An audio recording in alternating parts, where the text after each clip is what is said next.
Hi, Phyllis Serene here, and this Sunday I wanted to talk about the problem we're having with pain.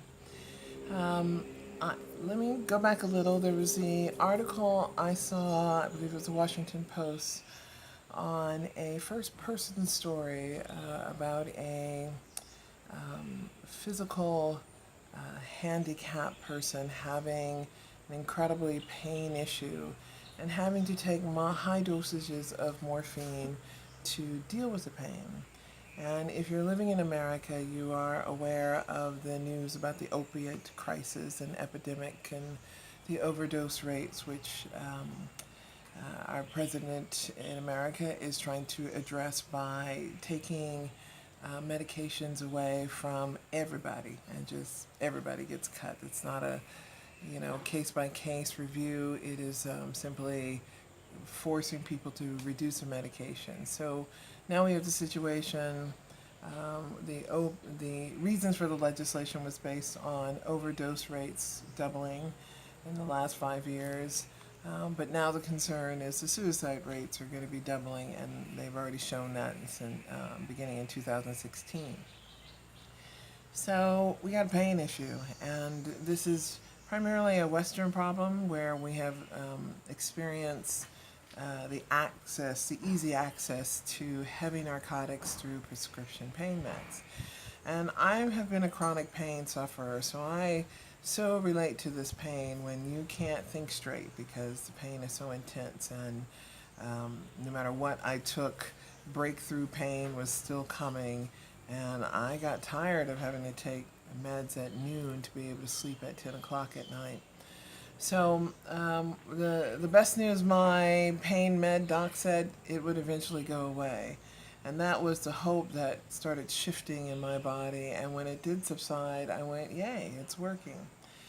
However, I didn't expect that. And I wrote my graduate thesis on the problems of pain and looking at all the issues of chronic pain and types of chronic pain and where it shows up in the body, etc. And the challenge, what I see now, I'm really speaking to my American friends and dealing with issues of pain. So you're either going to have pain, emotional pain, broke up, you got to deal with it. A lot of times we just self-medicate. Smoking and drinking is the old-fashioned way of dealing with it. Um, Physical pain from an accident. Mine came from chemotherapy and the nerve damage I had from, or neuropathy that developed because of the using chemo. And that was very sharp, intense pain. And then mental pain, the suicidal thoughts that drive your depression or bipolar, or whatever upsets your mind that you cannot have peace of mind. Um, Western medicine or allopathic medicine has found a chemical to give you the reverse symptoms. It doesn't solve the problem, it just medicates the problem. And so, of course, then addiction happens. And of course, it doesn't work after a while, and you have to keep upping your usage. It is not going to change. They're not changing. So, it's up to us to change. And meditation probably isn't going to cut it. And I would suggest try everything you can. Look at alternative methods for pain. There is light and sound therapy that is not woo-woo. It's pretty basic, solid science. So look for those therapies. I've talked about them here in Chiang Mai. I've used a couple different ones that have worked effectively. Using simple infrared light or laser light or sound therapies and lighting the body to heal. Now, my chronic pain is not what it used to be, and so I'm not at the level of where I used to be, and I don't pretend that this is going to solve a problem for everybody. But I know this, if only the choice you have is a pill or a smoke or alcohol, it's going to hurt your physical body even more. And so that addiction that happens in that process is frustrating.